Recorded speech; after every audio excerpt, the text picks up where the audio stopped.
Ahí estamos. Muy bien. Pues bienvenidas a todos y a todas.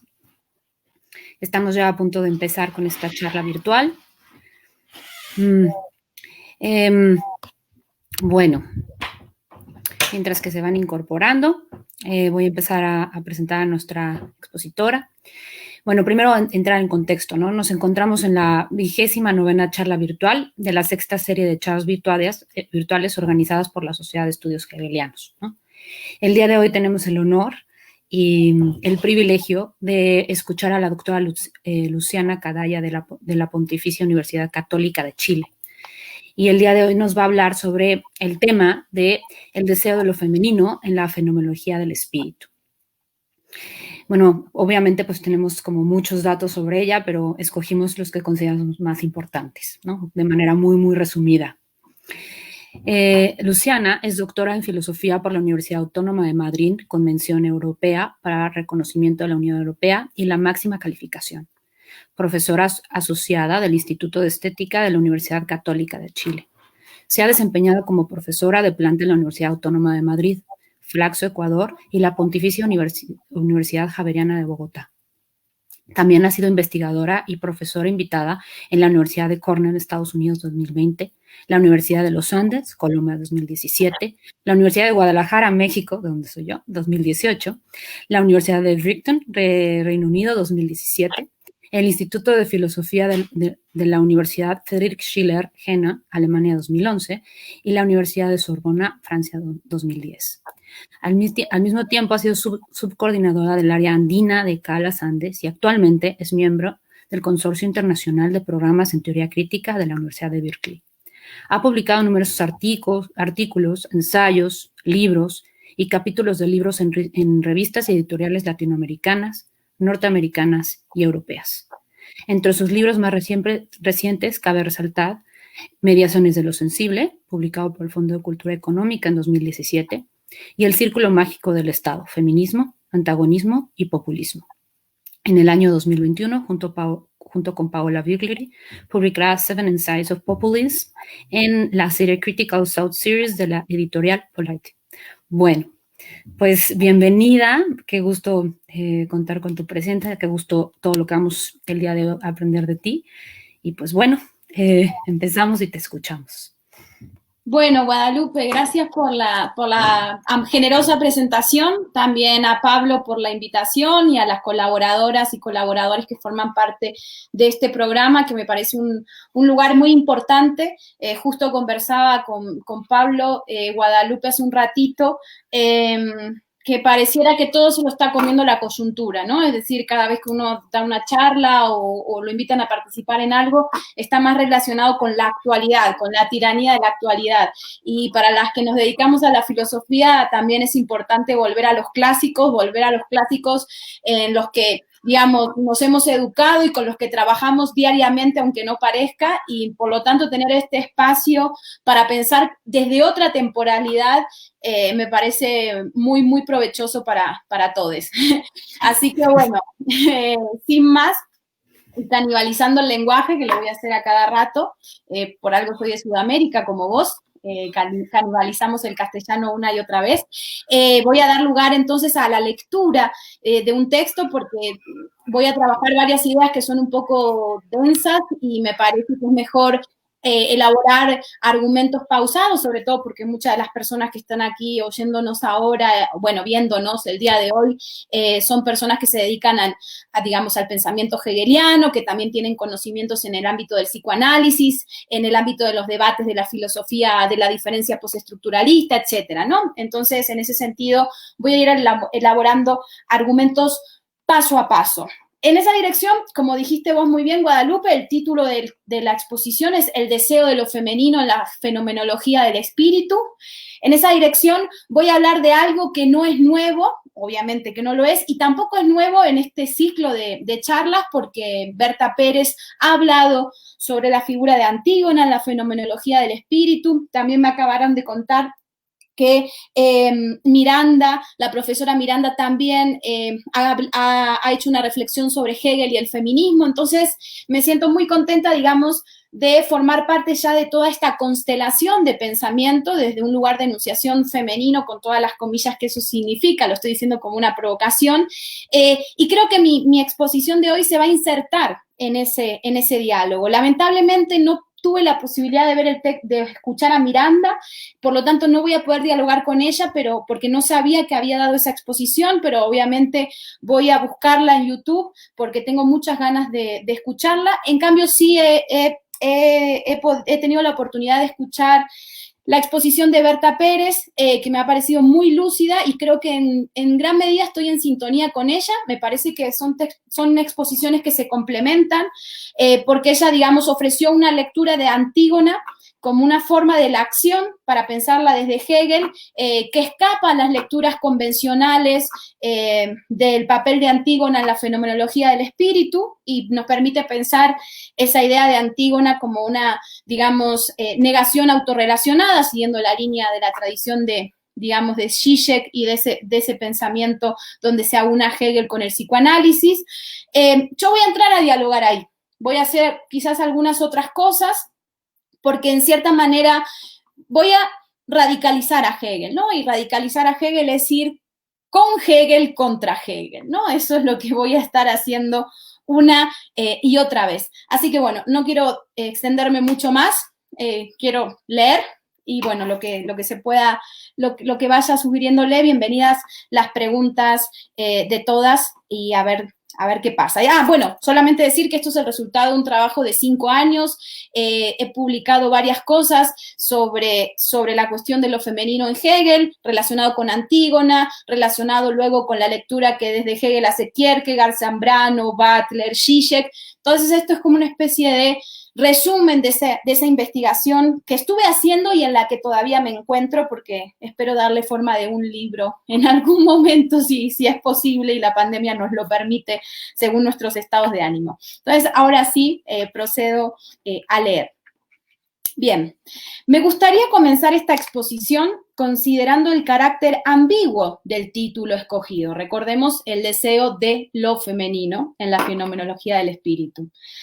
Si prestamos suficiente atención, la expresión castellana, el deseo de lo femenino, parece indicar 2 movimientos diferentes, sin un sujeto claro de enunciación, o más bien, haciendo del deseo cierto sujeto del enunciado, la frase invita a pensar en cómo se organiza el deseo alrededor de lo femenino. ¿En qué hemos deseado hasta ahora de lo femenino?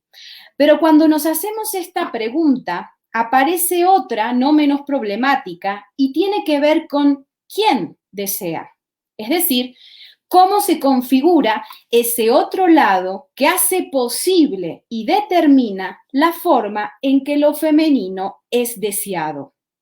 Y ahí es donde entra en escena aquel sujeto implícito que pivota sobre la figura de lo femenino y que también se engendra a sí mismo en ese ejercicio de darle una forma positiva a lo femenino. Es decir, aparece el deseo de lo femenino como un deseo hacia lo femenino, un deseo que se proyecta en una dirección distinta de sí mismo y que en la historia de Occidente se le ha dado el nombre de masculino. No voy a reiterar aquí todas las críticas que las teorías feministas, muchas de ellas comparto, otras no, obviamente, han llevado a cabo sobre el ejercicio cosificador del deseo masculino, sobre el lugar privilegiado que éste ha tenido en el momento de trabajar nuestro imaginario femenino. Y no voy a reiterar estas críticas porque me interesa pensar el otro movimiento que sugiere el título de esta exposición. Ese que, en vez de ir hacia, nos devuelve a lo femenino mismo. Es decir, ese otro movimiento que nos permite pensar cómo trabaja el deseo desde eso que se ha dado en llamar lo femenino. Por otra parte, No sé si será posible responder, y no me interesa responder en términos positivos, qué desea lo femenino, pero sí me interesa esta extraña torsión del pensamiento que habilita una problematización del deseo desde una dirección que va de lo femenino y de lo masculino. Si introducimos esta problematización en el ámbito del pensamiento y nos preguntamos por el trabajo de lo femenino en la filosofía, entendida esta última como uno de los lugares masculinos de enunciación por excelencia, la imagen de Antígona, y ahí es donde digo que dialogo con Berta Pérez y también con los trabajos de Miranda, se vuelve una referencia obligada. Pero ¿qué puede significar hoy, después de tantos siglos y de todo lo que se ha escrito sobre Antígona, traer aquí esta figura del orden de lo trágico? Lo primero que podríamos decir es que el retorno de esta figura femenina y el desciframiento de ciertos indicios vinculados a lo que la filosofía ha dicho sobre ella nos pueden ayudar a interrogarnos sobre este doble movimiento del deseo de lo femenino. El psicoanalista y pensador Jorge Alemán escribió en un enigmático y curioso texto donde se pregunta ¿por qué los filósofos han escogido a Antígona y no a Edipo? Interrogante que nos sugiere la idea de que la filosofía ha tomado una decisión determinante en el curso de su relación con lo trágico, ese hueso duro de roer para el pensamiento, y que esa decisión está vinculada con una figura femenina. Esa es la perplejidad, ¿no? Por lo que podríamos decir, siguiendo a Alemán, que, y cito, Antígona es a la filosofía lo que Edipo al psicoanálisis. Fin de cita. Por otra parte, cabe insistir en que hay algo en la tragedia en general y en esa tragedia en particular, Antígona, que permanece impensado para la filosofía y que por eso retorna o retumba como una fuerza ineradicable dentro de nuestro pensamiento. La tragedia como el fósil de la filosofía. La tragedia como hueso cuyos golpecitos de la razón hacen resonar en su cavidad interior un ruido vivo y opaco. Un ruido que, pareciendo venir de otro lado, es ni más ni menos que el misterioso sonido hueco de nuestros propios conceptos. Sin ánimo de agotar las diferentes interpretaciones sobre Antígona, que van desde las tempranas reflexiones modernas de Kierkegaard hasta las interpretaciones contemporáneas del psicoanálisis, del feminismo y el posmarxismo, me gustaría detenerme en aquella voz masculina que hizo entrar a Antígona en la escena de la filosofía. En los clásicos pasajes de la fenomenología del espíritu, Hegel escoge la tragedia de Antígona, es decir, una imagen sensible, figurada a partir de la diferencia sexual entre hermana y hermano, para explicarnos las tensiones entre la escena familiar y la vida pública, las tensiones entre la familia y el pueblo. Escuchemos entonces los golpecitos de Hegel y esperemos a ver qué resuena desde Antígona. No olvidemos que la tragedia hegeliana, a diferencia de la estructura de la tragedia griega, no consiste tanto en el carácter irreconciliable de los dos polos, como si fueran dos principios radicalmente opuestos, como en el hecho trágico de descubrir que cada polo se encuentra habitado y constituido por el otro. La ley de la razón práctica por la opacidad de la ley de la eticidad, lo masculino por la potencia de lo femenino. La tragedia estaría entonces en asimilar que lo otro constituye mi identidad, que el carácter destructivo y amenazante de la otra potencia no es más que el desdoblamiento de una misma potencia y que, en todo caso, se trata de aprender a trabajar lo que se opone. Bien, como es sabido, los pasajes dedicados a esta tragedia se encuentran ubicados en la tercera parte de la fenomenología, cuando la razón se sabe así como espíritu y se expresa en la forma de del mundo ético, es decir, del espíritu verdadero. Y este mundo ético no es otra cosa que, como todos saben muy bien, la eticidad, la vida ética del pueblo que se organiza en múltiples figuras del mundo hasta llegar a la oposición entre dos fuerzas, lo femenino y lo masculino. Estas figuras del mundo no son simples figuras de la conciencia, puesto que se hacen efectivas en la materialidad del mundo y resultan del desdoblamiento de la sustancia que busca saberse a sí misma en sus diferentes singularidades. Así, entre las múltiples figuras mundanas, Hegel escoge una escena familiar para hablar de la verdad del espíritu. Pero no se trata de cualquier familia, y menos del modelo de familia burguesa que pareciera desenvolverse de manera lineal y progresiva a través de sus sucesores, es decir, del linaje. No, aquí la verdad del espíritu se consuma y por lo tanto hunde en una figura familiar organizada alrededor de un secreto. Un secreto que anuda lo femenino y lo masculino de modos mucho más complejos y sutiles, a través de vínculos que son dobles y funcionan como salvoconductos inesperados que ponen a circular de manera simultánea y en direcciones diferentes el deseo familiar. Yocasta es madre y esposa de Edipo. Él es hermano y padre de Antígona. Ella, Antígona, es hija y nieta de Yocasta. Polínices y Eteocles son tíos el uno del otro y hermanos a la vez. Ismene es hermana e hija de Edipo, hija y nieta de Yocasta, hermana y tía de Antígona. Polínices y Eteocles, de Antígona, Polínices y Eteocles. Creonte, quien le da muerte a Antígona por querer enterrar a uno de sus hermanos, gobierna gracias a su doble vínculo de tío y yerno con Edipo, relación que, a su vez, viene dada por Yocasta, hermana de Creonte, y único vínculo de la escena familiar que no se experimenta en su doble.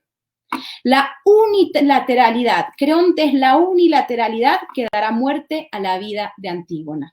Y así podríamos seguir pensando diferentes tipos de lazos familiares entre ellos y nosotros.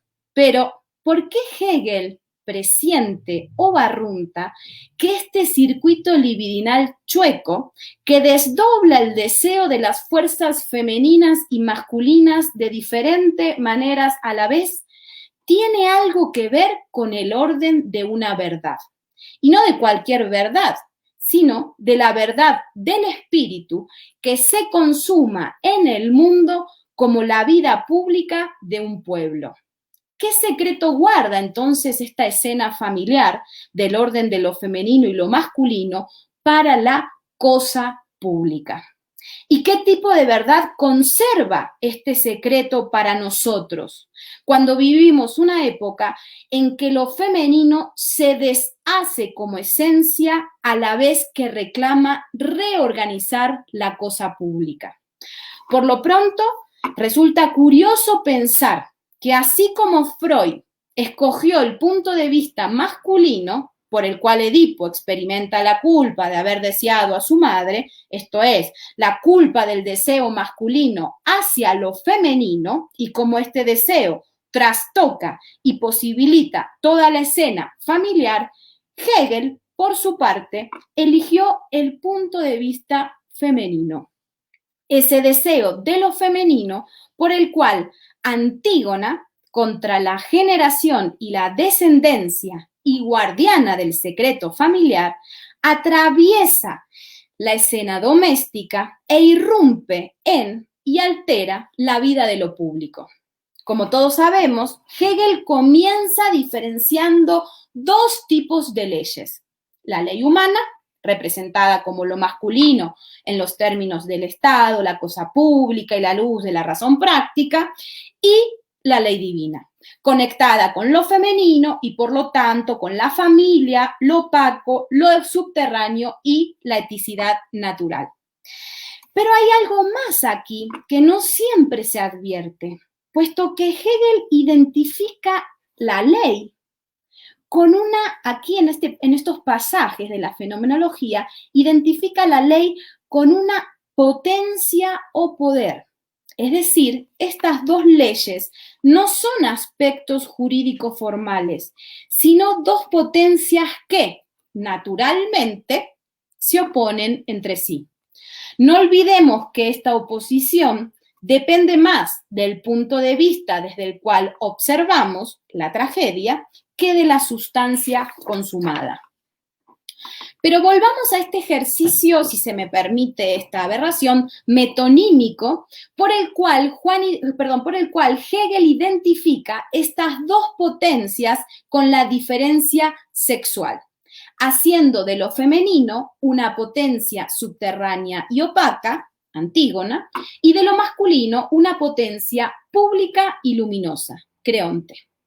Si bien no es posible decir que una potencia sea más importante que la otra en estos pasajes de la fenomenología del espíritu, de ahí la estructura indecidible de lo trágico, lo cierto es que Hegel pareciera encontrar una mayor afinidad por la segunda, por lo masculino. Al menos es lo que pareciera superar la escena familiar y seguir trabajando al espíritu desde dentro. Aspecto que se observa mejor en su lectura de las Euménides, cuando deja clara la fuerza arrasadora e indomable de estas leyes subterráneas identificadas con lo femenino, que, si bien no pueden ser erradicadas, deben encontrar en lo subterráneo su lugar preciso. Pero de modo paradójico, en Antígona es esa misma potencia amenazadora del orden instituido lo que causa, en la figura de la hermana, la fascinación de Hegel. Y ello porque la hermana, a diferencia de las otras figuras femeninas de la tragedia, madre, esposa e hija, sería capaz, nos dice Hegel, de vincular de un modo muy singular, no singular en términos hegelianos, sino en términos más coloquiales, la ley divina con la ley humana, la luz con la opacidad, lo oculto con lo visible. Pero, ¿de qué orden es esa conexión que ocurre en lo femenino a partir de Antígona? ¿Se trata de un vínculo racional o de un vínculo sensible? ¿Es una relación consciente o es una relación inconsciente de estos polos que se oponen entre sí? Hegel empleará la palabra anum, que es presentir, barruntar, intuir. Una expresión oscura y ambigua que apunta tanto a lo racional como a lo sensible, a lo consciente como a lo inconsciente, aunque no logre hacerse efectivo en términos hegelianos.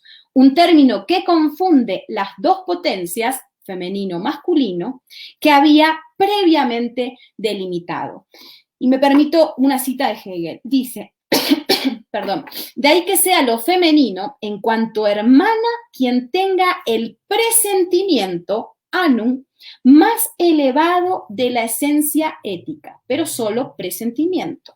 No llega a la conciencia ni a la realidad efectiva de ella, porque la ley de la familia es la esencia interior que es en sí, que no está a la luz de la conciencia, sino que se queda en sentimiento interior y en lo divino sustraído a la realidad efectiva.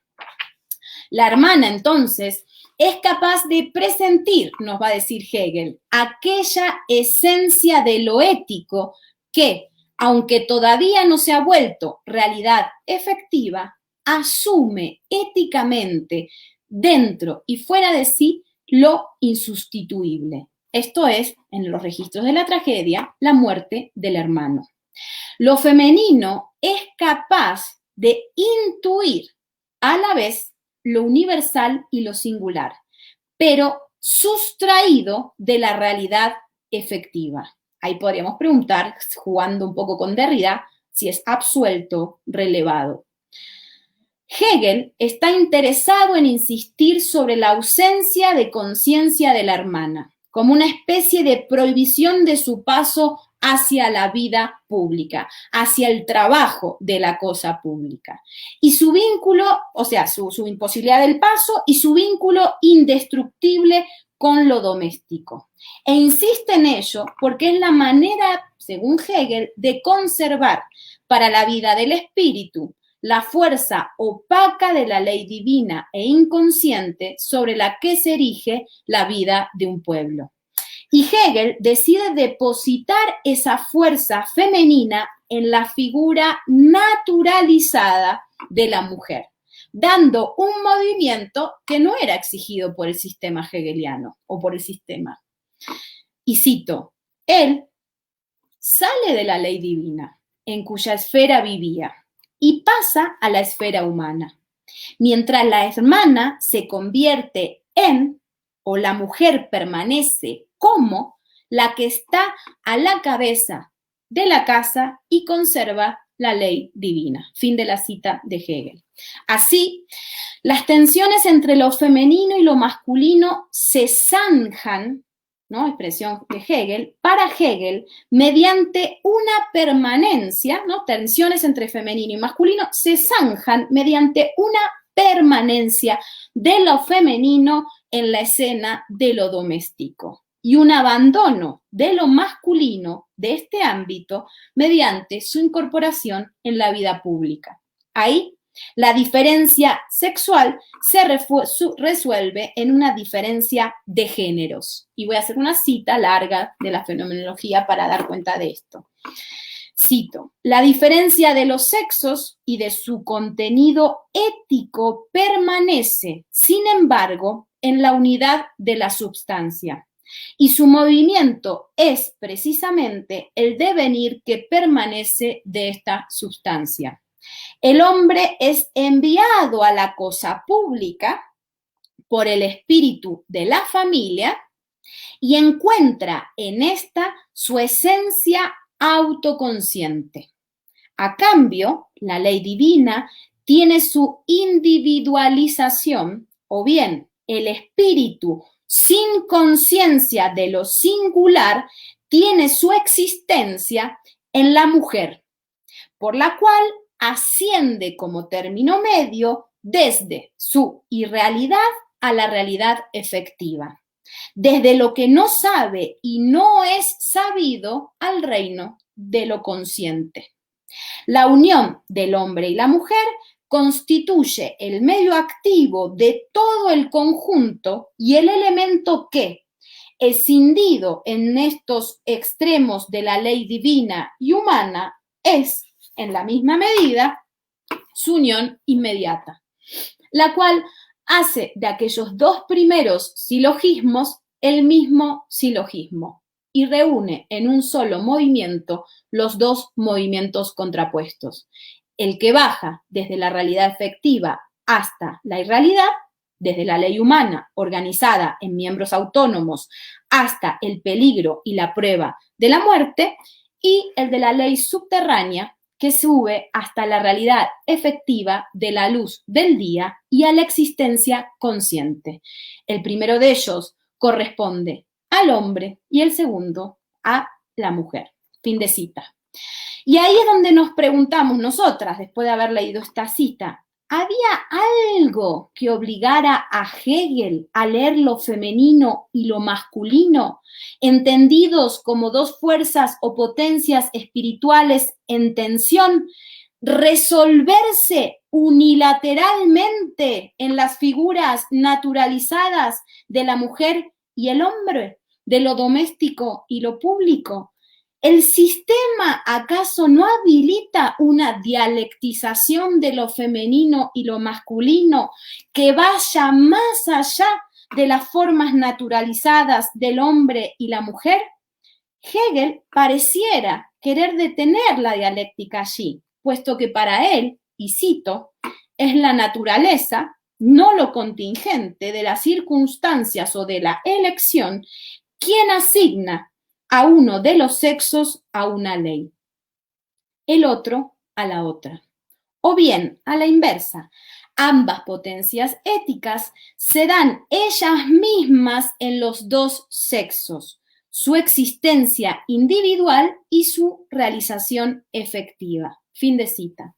Así, asume una necesidad de la naturaleza, nos preguntamos, del espíritu entonces, y no del sistema, para justificar la necesidad es decir, Hegel asume una necesidad de la naturaleza y no del sistema para justificar la necesidad unilateral de identificar una ley a un sexo e interrumpir el juego de la dialéctica mediante una extraña idea de equilibrio en el sistema, justo e igualitario, para apaciguar y resolver la diferencia sexual en el espíritu de un pueblo. Y cito, el conjunto de todo es un equilibrio tranquilo de todas las partes, y cada parte es un espíritu nativo que no busca su satisfacción más allá de sí, sino que la tiene dentro de sí,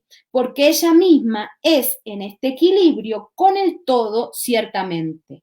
Este equilibrio solo puede ser un equilibrio vivo por el hecho de que dentro de él surge la desigualdad y es devuelto a la igualdad por la justicia.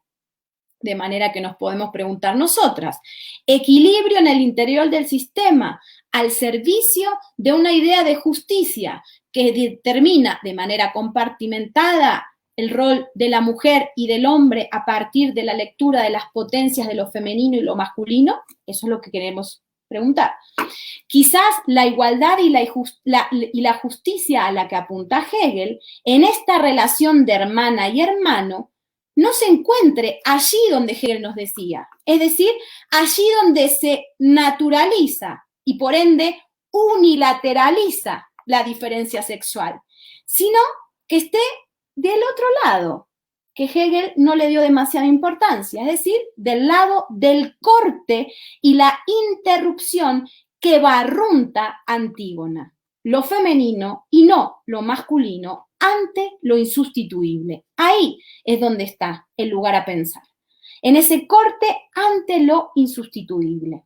A fin de cuentas, si lo subterráneo se vuelve doméstico, es porque no ha encontrado la manera de dar cuenta de la cosa pública o porque no le han dejado dar cuenta de la cosa pública.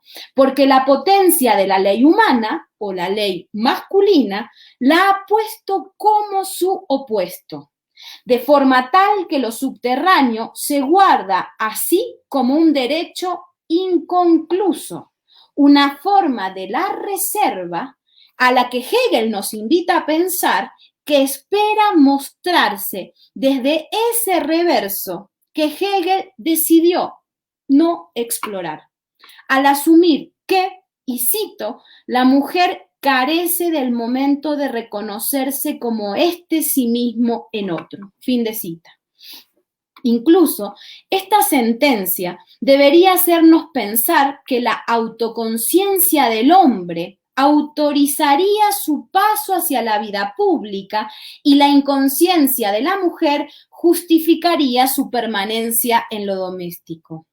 Habrá que revisar si todo esto está autorizado y justificado, si debemos decidir bajo la forma de una oposición asimétrica, y cito, la oposición entre lo sabido y lo no sabido, así como en la substancia, la de lo consciente y la de lo desprovisto de conciencia. Fin de cita. Por lo demás, una lectura rápida también nos podría hacer pensar que es mejor salir que permanecer, que es mejor habitar el ámbito del saber autoconsciente que permanece en cierto, del saber autoconsciente que permanece en cierto no saber oculto, estoy diciéndolo mal porque me traigo una parte, que pareciera ser que es mejor habitar el ámbito del saber autoconsciente que permanecer en cierto no saber oculto a la conciencia, que solamente la primera acción, la del saber autoconsciente, garantizaría el acceso al derecho, a la propiedad y a la cosa pública.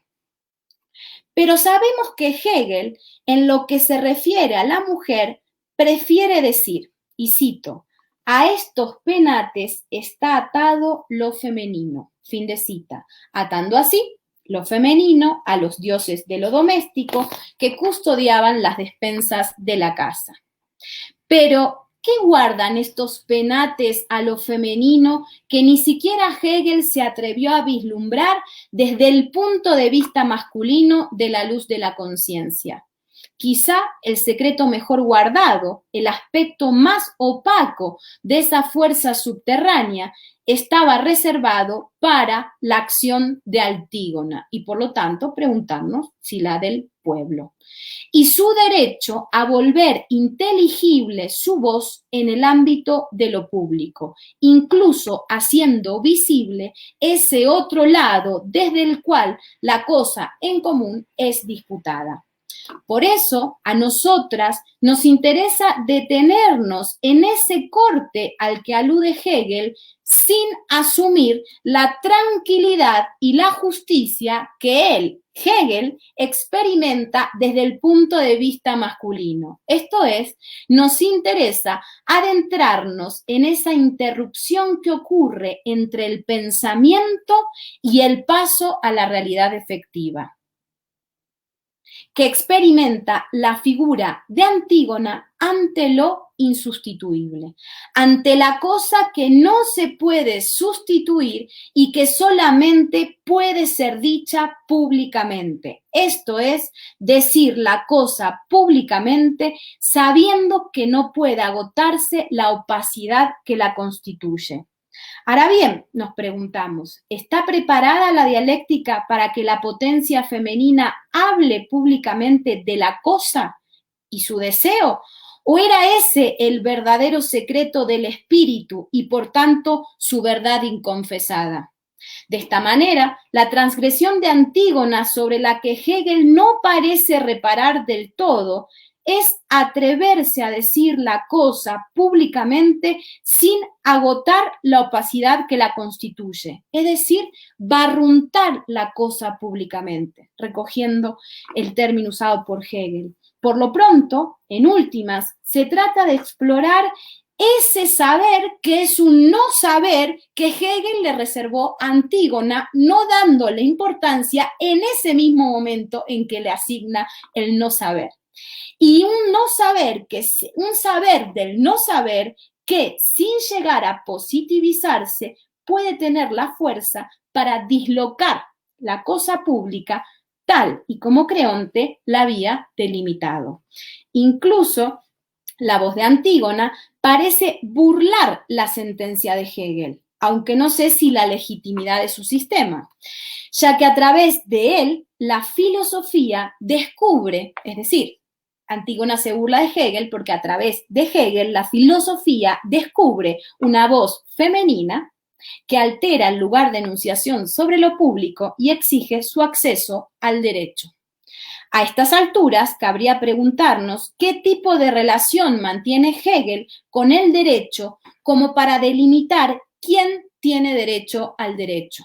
Ahí encontramos que, y cito, siempre es la fenomenología lo que estoy citando, el hermano es para la hermana la esencia tranquila e igual sin más. El reconocimiento de ella en él es puro y sin mezcla con referencias naturales. Por eso, la indiferencia de la singularidad y la contingencia ética de la misma no se hallan presentes en esta relación, sino que el momento del sí mismo singular que reconoce y es reconocido está aquí legitimado para afirmar su derecho, porque está enlazado con el equilibrio de la sangre y con la referencia libre del deseo. Por eso, para la hermana, la pérdida del hermano es insustituible y su obligación para con él la más alta de todas. Fin de cita. La relación, por tanto, hermana-hermano habilita en Hegel un juego de reconocimiento recíproco, es decir, un tipo de vínculo en el que cada uno puede reconocerse y reconocer al otro. Y es este mutuo reconocimiento el que permite afirmar el derecho del individuo como igual a otro.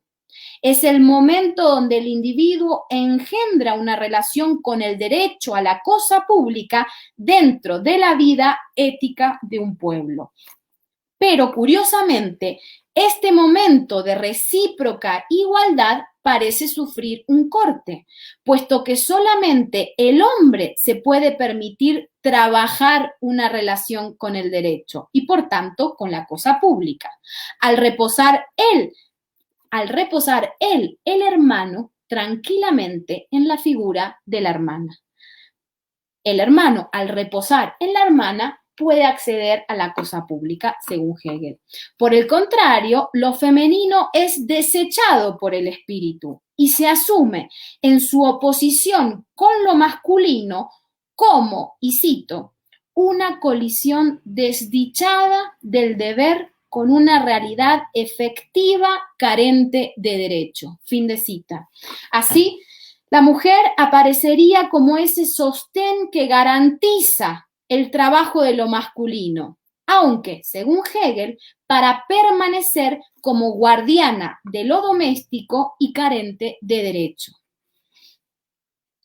De ahí que, y cito a Hegel de nuevo, la diferencia entre su eticidad, la de la mujer, y la del hombre, consiste justamente en qué, en su determinación para la singularidad y en su placer sigue siendo inmediatamente universal y extraña a la singularidad del deseo. La mujer es extraña a la singularidad del deseo. Mientras que en el hombre, por el contrario, estos dos lados se separan y al poseer en cuanto ciudadano la fuerza autoconsciente no inmediata de la universalidad, se compra por medio de ello el derecho del deseo, una transacción, a la vez que mantiene la libertad del mismo. En tanto, pues, que la singularidad se ha inmiscuido en esta relación de la mujer. La eticidad de esa relación no es pura, pero en la medida en que lo es, la singularidad es indiferente y la mujer carece del momento de reconocerse como este sí mismo en otro. Fin de cita. Es curioso, por tanto, que el ciudadano, encarnado en la figura del hombre, separe a través del deseo a su derecho, de la adquisición de ese derecho, del vínculo familiar al vínculo ciudadano y pueda, a la vez que separa, seguir en lo familiar y en lo público. Ahora preguntamos, ¿por qué no habría de suceder algo similar, dada la relación de igualdad expresada por Hegel con la mujer? Quizás todo se juegue en el vínculo, advertido ya por Derrida, entre derecho, deseo y propiedad. Veamos si la figura femenina habilita una relación con el derecho y el deseo que no pase, como decía Hegel, por una compra.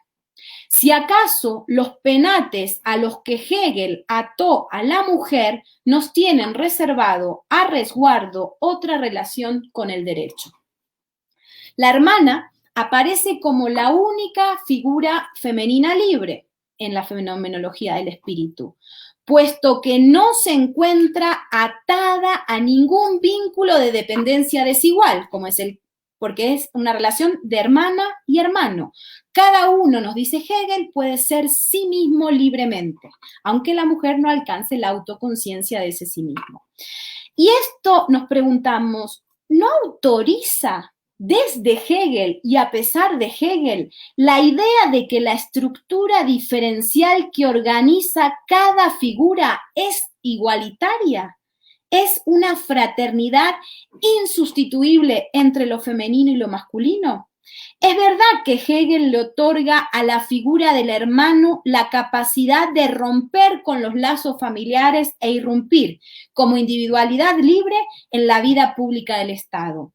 Pero si le damos la vuelta a la cuestión, es decir, si dejamos de lado por un momento los prejuicios de época por los cuales se valoraba positivamente el ingreso a la vida pública desde los registros de la potencia masculina, a la vez que suspendemos la apreciación de Hegel, por la cual nos dice que la mujer carece de la autoconciencia que le permitiría romper el lazo familiar y asumirse como ciudadana, ver si es posible entonces adentrarnos en la idea de que la potencia femenina puede ser vislumbrada como esa forma de la acción que presiente, barrunta o conjetura, anum, la dimensión ética de lo que todavía no ha sido instituido, un saber del no saber, o realizado y que tiene su fuerza, su potencia a partir de lo irreductible.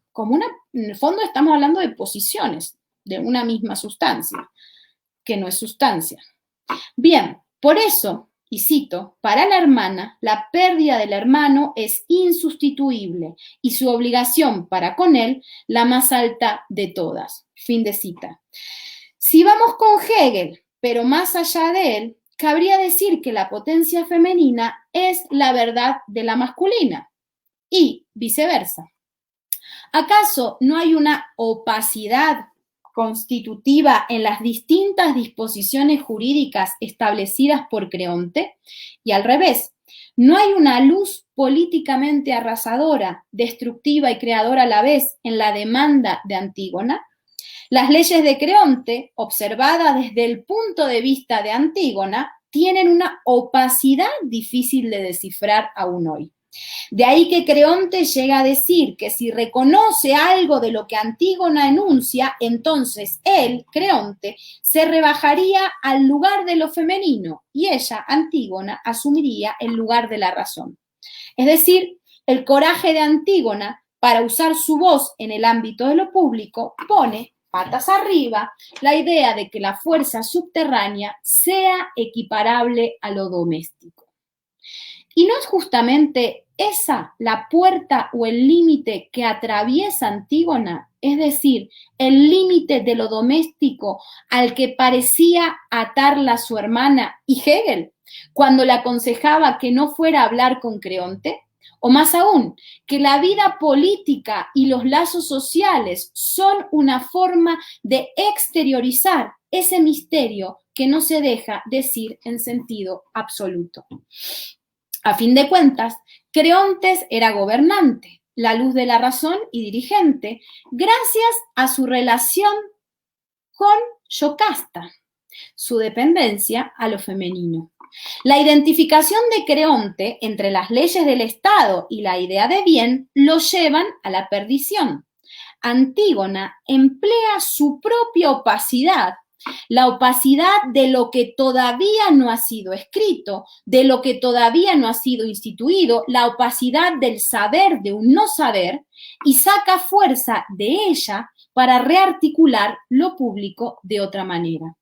Esto pareciera echar por tierra la idea de que la cosa pública pertenece a la potencia masculina, dado que la ha comprado, y lo doméstico a lo femenino. Ese lugar que pareciera querer situarse hoy como la clave de la emancipación política. Frente al vínculo muerto con lo instituido que promueve Creonte, cuando dice la ley está para cumplirla, lo cual reifica la política y la reduce a un simple acto de obediencia, Antígona saca a la luz y hace público el misterioso vínculo que tenemos con lo que no puede ser sustituido, con lo irreductible. El hermano es lo que es, reactivando la dimensión política de toda configuración institucional, de lo instituido, digamos. Desde la mirada de Antígona, entonces, la política se vuelve un campo de disputa, un lugar de trabajo donde siempre habrá algo opaco, a partir de lo cual girará toda acción. ¿Cómo funciona entonces aquí el deseo de Antígona? Que no es otra cosa que su derecho a exteriorizar el deseo en lo público. En su libro, Imaginemos que la mujer no existe, Kopke nos ayuda a pensar otro vínculo entre el derecho y el deseo, del que yo me siento deudora para pensar a Hegel de otra manera. Otra forma de trabajar nuestras pulsiones, a partir de una distinción entre las pulsiones de Creonte y las de Antígona. Y con esto voy concluyendo. El trabajo que realiza Creonte con su pulsión recibe el nombre de fijación, que es la ley masculina, y ocurre a partir de la creencia de que una totalidad u objeto perdido puede ser restaurada o restaurado. La satisfacción que experimenta por trabajar la cosa en Creonte es dependiente de una idea de bien que organiza desde fuera sus acciones y prescribe la forma de su goce. Es decir, Creonte cree que hay una idea de bien a seguir, la cosa vista desde fuera, que puede ser encarnada en la figura del Estado y delimitado previamente por una identificación entre el discurso de Creonte y el derecho. Creonte cree que es el derecho. Se parte de la idea, porque cree que lo ha comprado, siguiendo el juego de Hegel, se parte de la idea de que la acción viene a cumplir con un fin, la idea de bien, y que sus acciones, las de Creonte, en cuanto sigan esa idea, van a ser capaces de restaurar la identidad perdida, de restaurar la cosa.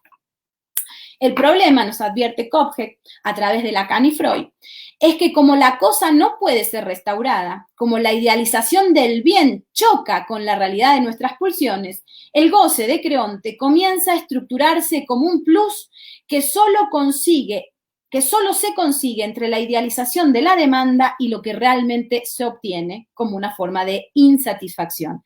Esto es, por la diferencia que organiza mi acción en los términos de una insatisfacción experimentada entre la idea de bien y la realidad de la cosa. Así, Creonte, y ahí cito a Kopke, es impulsado por la idealización de la diferencia entre la satisfacción de la demanda y lo que se puede lograr a través del trabajo. Es decir, es impulsado por un super yo, idea de bien, que lo mantiene en constante estado de insatisfacción y su fijación girará alrededor de que algo se ha perdido por culpa de la irrupción de Antígona en la escena. Por culpa, es decir, la ley masculina considera que algo se ha perdido por culpa de la irrupción en la escena de la ley femenina. Es decir, Creonte se obsesiona y trabaja una idea de conservación del Estado, proteger la cosa pública de Antígona, que parece coincidir con la fijación con la cosa perdida con la cual se identifica. Tal es su obsesión que esta idealización del Estado lo vuelve indiferente a los objetos disponibles, es decir, a todo aquello que parece violentar su idealización del Estado. El trabajo de Antígona alrededor de su deseo, en cambio, no es impulsado por la fijación, sino, nos dice la autora, por la satisfacción que le produce el amor que siente por su hermano, que aporta el empuje, es decir, el amor al igual, que aporta el empuje, eso lo añadí yo, o las tensiones necesarias para actuar. Fin de cita. Bueno, antes también me olvidé decir fin de cita antes, pero bueno. Y esta acción alrededor de su pulsión recibe el nombre de perseverancia. El deseo no como fijación, que eso es Creonte, ley masculina, sino el deseo como perseverancia, ley de lo femenino. Aquí la acción no viene promovida por la idealización y fijación del bien en Antígona, sino por un vínculo amoroso en el que el deseo determina la autonomía de la acción y la posibilidad de cortocircuitar la dependencia desigual con el campo del otro, lugar de enunciación masculino, abriéndose así a un actuar en conformidad, como diría Kopke, de lo real del deseo, y sin anteponer una idea de bien que debe regir al sujeto. Podemos afirmar entonces que Creonte se identifica con la cosa pública y cree agotar allí, en su propia voz, en la voz de él, todo lo que ella, la cosa, tiene para decirnos. Al confiarse Creonte, la ley masculina, en su paso exclusivo hacia la vida pública, ese paso que confía Hegel a lo masculino, Creonte se convenció de su derecho exclusivo a la cosa misma y confió en que solamente iba a ser expresada mediante una voz masculina. Pero la cosa, así fijada desde Creonte, no es más que un fósil. No tiene nada para decirnos más que el eco vacío de ese sí mismo autoconsciente expresado de forma unilateral y naturalizado, por tanto, como voz masculina. Y desde la ley humana no es más, por lo tanto, que un pueblo identificado consigo mismo como una totalidad idealizada, un cierre identitario e inmunitario ante todo aquello que parece fracturarlo desde dentro. Si absolvemos a la cosa desde sí y nos identificamos con ella, la cosa misma estará muerta. A diferencia de Creonte, Antígona no se identifica con la cosa porque sabe que la cosa es insustituible. Su hermano es lo que es. A lo sumo se atreve a decir la cosa públicamente, a decirle al público que hay algo irreductible en el derecho, en el Estado, en la vida pública, que no puede ser sustituido por el acto mismo de nombrarlo. En todo caso, la perseverancia que está presente en Antígona, en la forma de una acción, nos pone al resguardo de identificar nuestra voz con la ley, tanto del lado masculino como del lado femenino. A fin de cuentas, Antígona es un movimiento que apunta al otro lado de nuestras fijaciones y preserva desde su tumba aquello que no puede ser sustituido, sino tan solo sublimado. Llevado al terreno de lo femenino, y con esto voy concluyendo, a la brecha que pone en tensión, es decir, llevado al terreno de lo femenino, a la brecha que pone en tensión lo masculino y lo femenino, si totalizamos a lo masculino como algo a erradicar desde lo femenino hablando desde sí y para sí, estaríamos fijadas en la forma masculina de proceder de Creonte, a saber, lo masculino como esa totalidad que viene a ser destruida por, como diría Zizek, mi excepcionalidad totalizada. Una doble totalización que ahora se construye del otro lado del polo de quienes hemos sido históricamente oprimidas.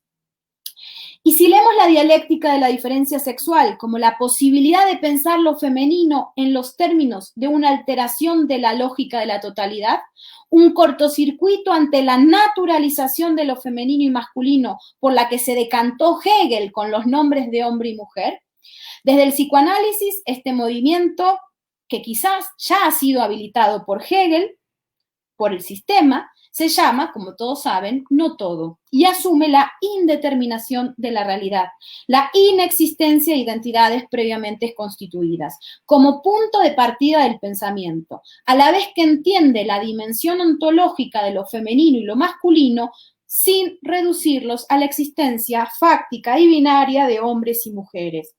¿Acaso la distinción cosificada de hombres y mujeres no sería el resultado de la lógica totalizadora de lo masculino, que además nada tiene que ver con la ciencia de la lógica?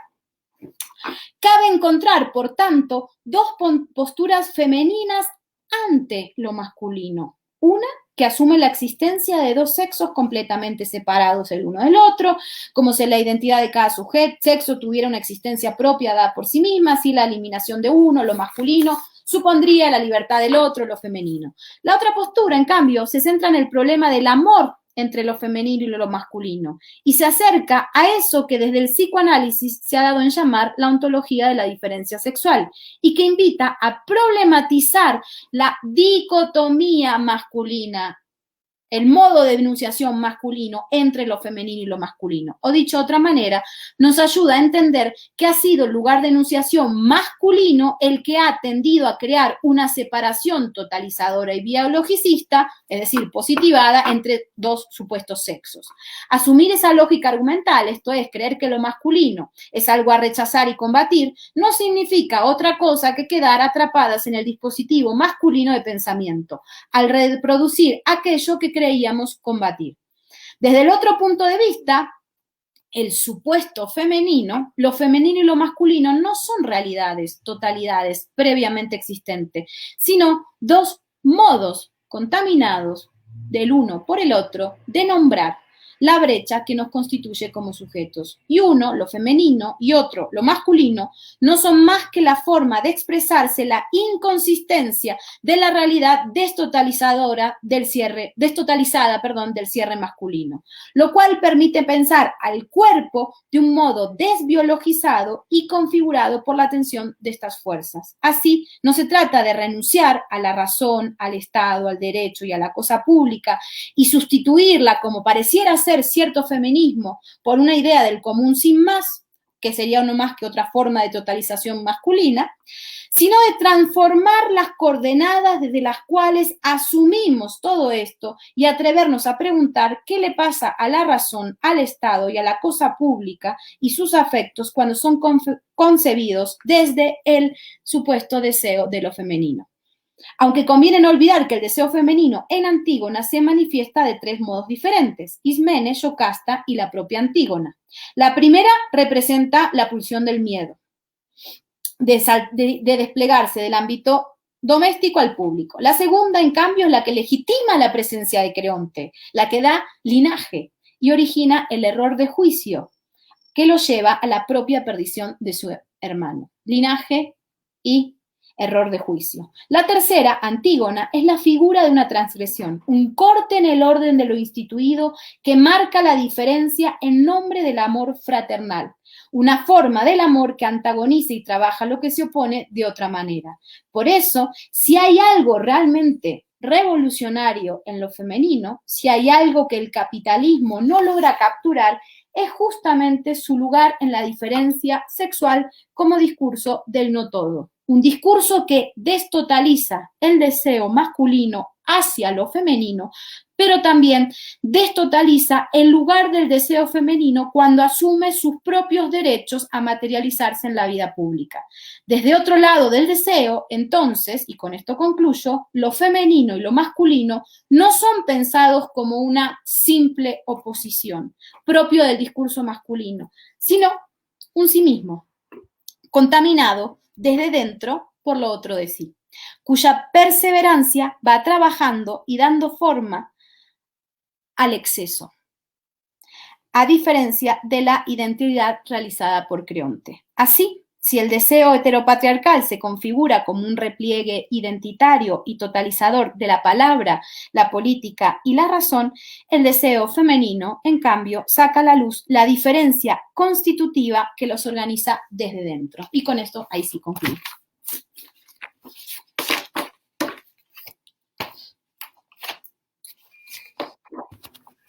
Muchísimas gracias por tu texto y por todo lo que estoy segura hemos aprendido.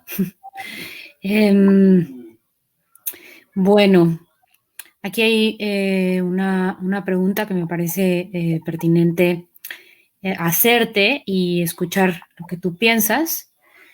Dice, déjame subir tantito, dice Cristóbal Edmundo Cárdenas Espinosa. ¿Se puede hablar de un patriarcalismo filosófico en Hegel? ¿Tengo que responder esto? Bueno, como tú quieras, esa es como una de las preguntas que están en el chat. No, esto es lo que intenté hacer. Obviamente, Hegel es hijo de su época, pero lo que estaba tratando de mostrar a través de un trabajo minucioso y por lo tanto tedioso sobre diferentes pasajes de la fenomenología del espíritu es que si seguimos el juego especulativo hegeliano, muchas de las afirmaciones que él hace en un registro patriarcal no son afirmaciones que provengan de lo que el mismo juego especulativo autoriza. Sino que Hegel, digamos, la filosofía hegeliana, a pesar de sí misma, no es una filosofía que legitime el patriarcado, sino que muchos de los lugares y muchos de los pasos dados por Hegel en la fenomenología, cuando da ese paso a la mujer y al hombre, responden más a prejuicios de su época. En alguna oportunidad dije de manera provocadora que la dialéctica es femenina, pero bueno, eso es otra cosa. Muchas gracias. Bueno, de esto que estás comentando respecto a como los prejuicios que entran en el sistema filosófico y que al final y el propio sistema pues estaría en contra de esos prejuicios, no están como articulados desde el punto de vista de la razón. A Kant, por ejemplo, le pasa lo mismo, ¿no? Si uno lee la fundamentación de la metafísica, las costumbres, la crítica a la razón práctica y demás, pues tendríamos que estar viendo la filosofía del derecho kantiana, pues como desde otra perspectiva, ¿no? Y su postura respecto a las mujeres, respecto a las personas que no tienen propiedades, bueno, en fin, ¿no? Entonces, lo que yo te quería preguntar es, ¿cómo consideras tú, ¿no?, que funciona como este sistema de dialéctico, esta dialecticidad en la constitución como de la denuncia de la injusticia o en la constitución de lo que podría decirse lo femenino, ¿no? Lo femenino, ¿no? Porque comprendo que tu texto estaba como, sobre todo, enfocado a decir que el propio sistema o la propia propuesta especulativa de Hegel tendría que haber reconocido de otra manera o denunciar el prejuicio que se tiene contra el tema de la mujer, pero al final del día fue en contra del propio Hegel, su propio sistema, ¿no? Entonces, lo que te quería preguntar un poco, ¿cuáles serían las conclusiones, ¿no?, que tú podrías sacar desde el propio sistema hegeliano que bien conoces respecto a este tema de lo femenino? Sí, no sé si todavía tengo conclusiones, ¿no? Pero voy a ahondar un poquito en lo que vos estabas planteando, que me parece muy bueno. Y es justamente cuando uno se pone, digamos, cuando uno empieza a leer estos pasajes con el rigor que el mismo Hegel exige, ¿no? Con el rigor que el mismo sistema exige, uno se da cuenta de que el pensamiento de Hegel está dando lugar, está haciendo pensable determinadas cuestiones que por alguna razón Hegel interrumpe, no avanza en ello, ¿no? Y esto no es que estoy cuestionando a Hegel, lo que estoy diciendo es lo maravilloso, digamos, de la filosofía, que incluso puede trascender a los prejuicios de su época, porque hace pensable una serie de cosas a pesar de los prejuicios que la filosofía experimenta en ese momento, ¿no? Y en ese sentido, podemos hacer una lectura positiva, positiva en el sentido de, digamos, positivado de la fenomenología del espíritu, una lectura sociológica de Hegel en esos textos y señalando lo que él dice sin más, sin prestar atención al movimiento del pensamiento y simplemente reproducir la idea de que Hegel es patriarcal y que por lo tanto hay que cancelarlo y ya no tenemos que leerlo nunca más y tenemos que leer otras cosas, etcétera. Pero me parece, primero, que ese modo de proceder es masculino, porque es un modo de proceder positivado. Y en segundo lugar, me parece que siempre la tradición guarda secretos y cosas que no han sido, a las que no se le ha prestado demasiada atención, y en el fondo, digamos, estos libros son clásicos del pensamiento y dan mucho de sí, y me parece que es más lo que podemos encontrar en toda esta tradición de pensamiento hegeliano para dar cuenta de los problemas que hoy atraviesan y que por lo tanto forman parte de un largo legado de cómo Occidente se fue configurando. Puede ser mucho más rico detenerse a ver qué hay ahí, qué tesoros hay para descubrir, que simplemente caer en una condena sin más de un proyecto filosófico por considerarlo patriarcal, etcétera. Entonces me parece que hay que, digamos, ser en ese sentido, no sé, muy dialécticas al momento de acercarnos a la tradición y ver que la tradición se ha traicionado mucho a sí misma, y que también muchas de las cosas que hoy son posibles en términos emancipatorios son gracias a la tradición, ¿no? A lo que ha quedado impensado, inconcluso, pero que están ahí latentes. Muy importante, ¿no? El tema del ejercicio crítico con el propio filósofo o filósofa que uno esté estudiando, siempre, ¿no? Muy bien. Aquí hay otra pregunta de Elizabeth. Dice, excelente exposición. Hay muchos comentarios de felicidades, eso no lo había comentado. Dice, ¿qué bibliografía nos recomiendas para este tema? ¿Desde qué autor ves Antígona y toda esta analogía de la mitología con Hegel? Bueno, hay una bibliografía que, como dije al principio, digamos, del texto, es decir, Antígona y el tratamiento que Hegel ha hecho de Antígona, la ha trabajado la tradición filosófica, es decir, y en eso creo que es importante hacer la genealogía, es decir, leer a Kierkegaard, leer a Lacan, leer a Heidegger, leer a Butler, leer a Zizek, leer a María Zambrano. Creo que María Zambrano, de hecho, hizo un trabajo sobre cómo María Zambrano dialoga con la Antígona de la fenomenología del espíritu, sobre todo porque María Zambrano, al reescribir la tragedia, hace algo bien curioso, y es que Antígona está viva en la tumba y Antígona empieza a desarrollar una forma de la autoconciencia, que es lo que Hegel le había negado, ¿no? María Zambrano y digamos, bueno, también dentro, digamos, del ámbito castellano están los trabajos de Laura Llevadot también, no sé si pronuncié bien su apellido, que también me han gustado mucho. Gracias a escuchar la exposición de Berta, no sabía que Laura Llevadot estaba trabajando esto, tuve la oportunidad de leer sus trabajos, me parece que son muy buenos también. También están, bueno, es que hay muchísimo, es que no sé, pero si quiere luego que me escriba y le puedo dar un listado enorme de texto, porque incluso estoy dejando mucha, bueno, la misma Kopke también, el mismo Zizek también en su reescritura de Antígona, que hace un juego ahí también, que es, bueno, lo hizo antes Zambrano, pero creo que Zizek no sabía, que fue reescribir Antígona, que bueno, también lo hizo antes Kierkegaard. Es decir, hay una larga tradición desde la filosofía más clásica, desde el psicoanálisis, desde el postmarxismo, también los trabajos de Jorge Alemán que cité, o sea que hay muchísimo entramado conceptual para entrar en este terreno, que es un terreno en el que se ha trabajado bastante, no es que estoy proponiendo algo nuevo. Yo solo lo que hice fue jugar con muchos registros a la vez. El libro de Glas, todo el libro de Glas de Derrida, la parte dedicada a Hegel, es toda la indigestión de Hegel ante Antígona, ¿no? Es decir, hay muchísimo, digamos, ahí. Muchas gracias. Bueno, aquí ya vienen también comentarios de muchas gracias y demás. Yo tengo otra pregunta que es muy, muy básica, pero me parece súper importante en el ámbito de la filosofía del derecho. Y es la siguiente. ¿Cómo visualizas tú como la figura de Antígona en el ámbito de en el ámbito de los primeros principios, ¿no? En el ámbito de la filosofía, en el ámbito de los primeros principios como nous, ¿no?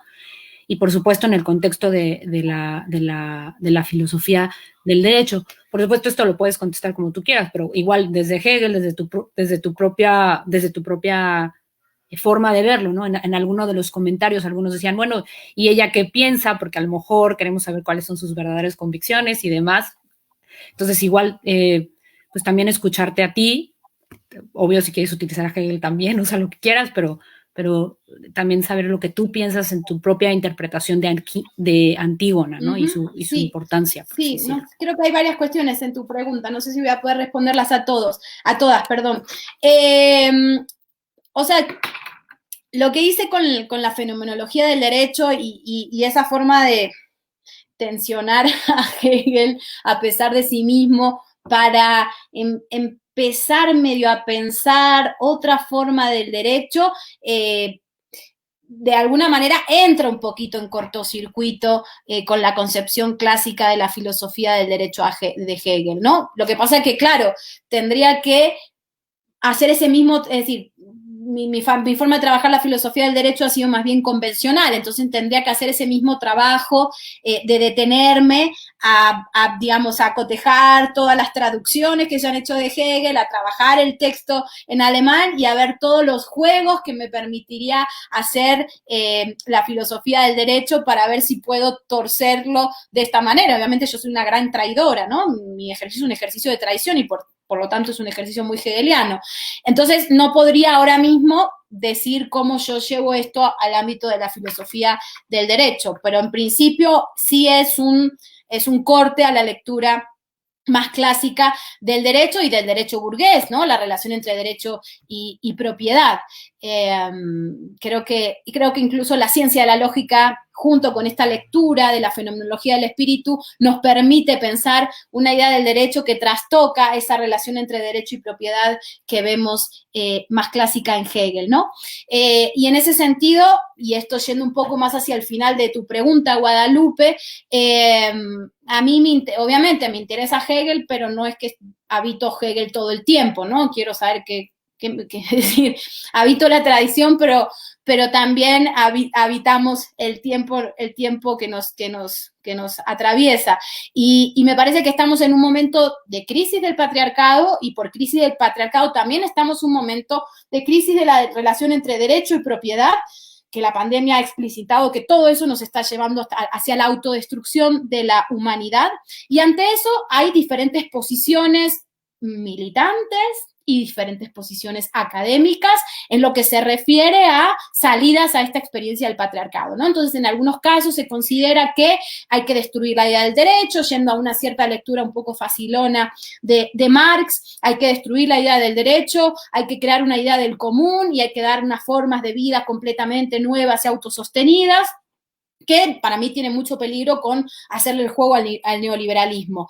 A mí me parece que de lo que se trata es de repensar nuestra relación del derecho, de hacer implosionar la idea del derecho como propiedad en los términos de dominio, que es una forma, digamos, que heredada de cierto feudalismo al que llamamos patriarcado, y ver en la misma tradición, ¿no? La misma tradición filosófica, qué otras posibilidades de pensar el derecho podemos experimentar que no pase por la idea del dominio. No se trata tanto de destruir el derecho, porque el derecho es una forma de mediación, sino ante multinacionales como Monsanto, ¿qué haríamos? No se trata tanto de destruir las mediaciones, de destruir del derecho y de creer que puede haber una reconciliación con una idea del común sin más, sino que se trata de repensar esas mediaciones, de repensar cómo nos relacionamos con lo otro y cómo podemos pensar un derecho que no pase por el dominio y por la propiedad. Y creo que en el pasado, es decir, en la misma tradición, tanto en la tradición filosófica como en la tradición de la acción popular, de la acción de nuestros pueblos, tenemos las claves para repensar esa relación del derecho, que a su vez es también pensar la relación con eso que la modernidad ha dado en llamar la naturaleza. Creo que estamos en un momento de repensar el derecho y la naturaleza, con todo lo que eso implique. Y ahí es donde me encuentro, y por eso para mí el idealismo alemán es tan clave, porque ahí hay muchas herramientas para repensar eso que hemos dado en llamar naturaleza y derecho de maneras diferentes a lo que no diferentes en el sentido de lo que los registros más convencionales nos han hecho creer que son eso que damos en llamar derecho y naturaleza, o en esas formas, digamos, epocales en las que se han materializado la idea de derecho y naturaleza, que organizan eso que hoy damos en llamar neoliberalismo o neoliberalismo patriarcal, como quieran decirlo, ¿no? Entonces creo que ahí es donde me encuentro. Muchas gracias. Voy a leer las dos preguntas que están aquí, porque sé que pues no tenemos tanto tiempo, y ya para que igual puedes responder como un comentario general de todo lo que están comentando aquí. Dice, bueno, excelente exposición. Una pregunta general respecto a lo femenino, fuera de la fenomenología. ¿Cómo se despliega la figura de Antígona en el propio modo de la constitución del Estado, en su doble sentido de constitución y de Verfassung? Eso lo dice Pablo Pulgar. Y después Adrián dice, bueno, qué forma tan creativa de irrumpir esa voluntad de verdad y sistema propio del pensamiento hegeliano. Sin embargo, Luciana, y aquí viene la pregunta, o algunas de las preguntas, ¿podrías detallar ese filo ontológico de la dialéctica femenina de la que hablas? ¿Cómo ese movimiento antagónico permite el no cierre del deseo y la proyección del sentido de la misma? ¿No crees que esta renovada lectura de Hegel tiene un cierto parentesco con el pensamiento de Nietzsche, quiero decir, con la ontología del juego agonístico de las fuerzas? Sí, bueno, es mucho, no voy a poder, no voy a poder responder a todo. Con respecto a la primera pregunta, en realidad yo estaba haciendo mucha trampa. Yo estaba pensando, cuando pensaba, obviamente, la palabra femenino, yo además estoy usándolo como una provocación, porque como digamos estudiosa del feminismo, sé que es muy provocador seguir usando la palabra feminismo, después de todos los debates que ha habido, digamos, en el feminismo de la diferencia con respecto a las teorías queer. De hecho, estoy usando una idea de lo femenino queer, ¿no? Por eso el texto de Laura Llevadot me gustó mucho, porque ella dice, bueno, pero esperen, no antagonicemos entre las lecturas más disque constructivistas y las ontológicas de la diferencia sexual, sino más bien tratemos de ver qué hay en juego, porque al final si uno no cree en que la palabra nombra la cosa, uno puede usar la palabra femenino y sabe que la palabra no está nombrando la cosa. Uno está jugando con las palabras, ¿no? Entonces está haciendo un ejercicio queer. Ya lo femenino, por eso me gustó lo que decía Laura, ya lo femenino es queer. Entonces, en ese sentido estoy haciendo una aclaración para que las compañeras feministas no digan, ay, pero esta mujer no ha leído absolutamente nada, ¿cómo puede seguir sosteniendo hoy en pleno siglo XXI la palabra feminismo? No, estoy haciendo una gran provocación. Pero con respecto a lo de la cuestión de la Constitución, yo estoy pensando, esta idea de lo femenino y esta posibilidad de trastocar las cosas, y de decir, no se trata de renunciar al Estado, no se trata de renunciar al derecho, no se trata de renunciar a la democracia, sino, bueno, se trata de renunciar al neoliberalismo, obviamente. Y eso no nos lleva a un liberalismo gradualista, ni mucho menos, sino que se trata de transformar las coordenadas mismas con las que estamos nombrando esas cosas y quitarle a quien se ha creído que tenía la autoridad para nombrarlas e identificarlas y fijarlas, quitarle esa autoridad en un ejercicio destotalizador. Y en ese registro estoy pensando todo esto en conexión con, más que con la filosofía del derecho en Hegel, lo estoy pensando en conexión con Schiller. Lo estoy pensando con los últimos capítulos de la educación estética del hombre, donde Schiller elabora una idea de constitución y Estado desde el registro de la estética, entendido como una disposición y como una lectura del Estado y de la constitución, de lo que se instituye desde un registro no positivado, sino desde un registro estético. No me da tiempo de explicar todo esto, pero bueno, tengo algunas cosas que escribí, no es para decir que tengo cosas escritas, sino más bien para decir que si a alguien le interesa, le puedo dar un argumento mucho más elaborado que toda esta opacidad que estoy generando con una articulación un poco engorrosa. Pero sí, digamos, lo encuentro más afín con la cuestión de la Constitución desde la perspectiva de Schiller, más que desde la filosofía del derecho. Y luego, ¿me podrías decir las preguntas del segundo compañero que me... Claro. Dice, sin embargo, ¿podrías detallar ese filo ontológico de la dialéctica femenina de la que hablas? ¿Cómo ese movimiento antigónico permite el no cierre del deseo y la proyección del sentido de la misma? ¿No crees que esta renovada lectura de Hegel tiene un cierto parentesco con el pensamiento de Nietzsche? Quiero decir, con la ontología del juego agonístico de las fuerzas. Vale, perfecto. Bueno, con respecto a la primera, sí, de hecho quiero escribir algo sobre la idea de la dialéctica como femenino, en el sentido de que la dialéctica es un ejercicio de desfondamiento, ¿no? La dialéctica siempre está deshaciendo las cosas, la dialéctica es un pensamiento destotalizador.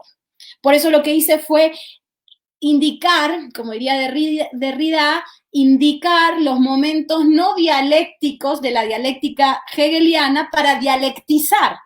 todos esos aspectos relacionados con la cuestión de la hermana y el hermano, lo femenino y lo masculino, en Antígona y Creonte, en esos pasajes de la fenomenología del espíritu. Por eso digo que la dialéctica es femenina en el sentido de que la dialéctica desfonda, destotaliza, ensucia, es decir, y en ese sentido, cuando dije que la femenino era queer, lo que estoy tratando de decir es que la dialéctica es queer. Y ahí yo ya sé que todos los estudiosos rigurosos escolásticos hegelianos van a colapsar con lo que acabo de decir, pero de verdad creo que ahí, y Malabú lo hace muy bien. Malabú muestra que la dialéctica es queer. Es decir, que en el fondo yo tampoco estoy diciendo nada provocador en el sentido de que no soy la primera en decirlo. Malabú tiene una línea de pensamiento donde se puede encontrar esa cuestión.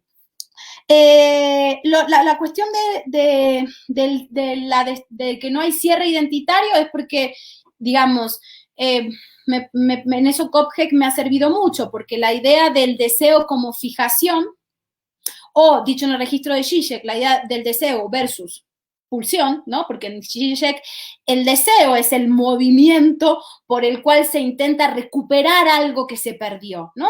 El deseo es restaurador, ¿no? Es decir, volver a mami, por decirlo en un registro psicoanalítico muy, muy rápido. El deseo intenta restaurar algo que se ha perdido.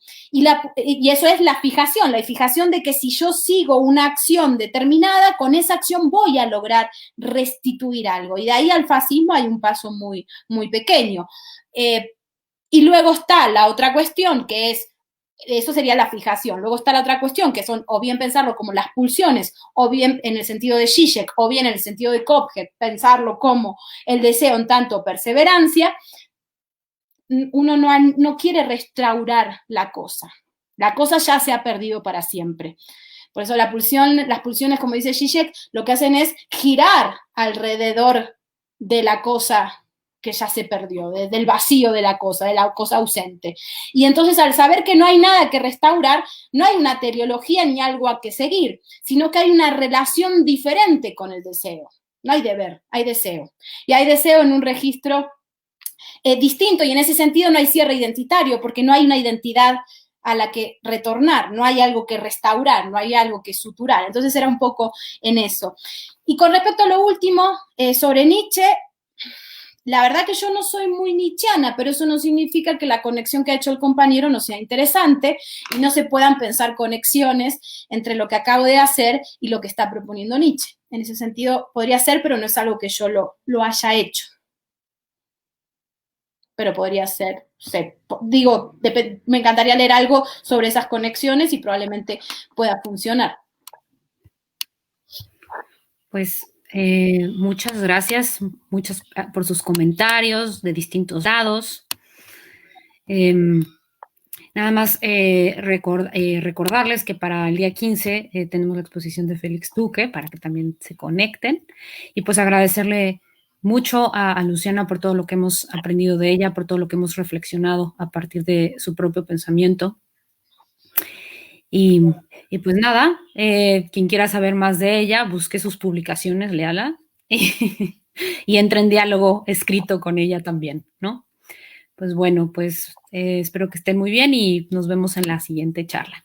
Vale, bueno, aprovecho también para saludar e insistir en que escuchen a Félix Duque, que ha sido y es mi maestro, y dice ahora que somos amigos, aunque no estoy tan segura que esta exposición sobre Antígona le guste demasiado, pero también es una manera de provocar al maestro para seguir manteniendo el vínculo con él. Así que nada, muchas gracias a los estudios hegelianos, a los que han estado aquí, a las que han estado aquí, y gracias a vos, Guadalupe, por la paciencia y por acompañarme y por, digamos, organizar este espacio para que haya tenido lugar hoy. Nada, muy bien. Vale. Chao. Chao a todos, a todas.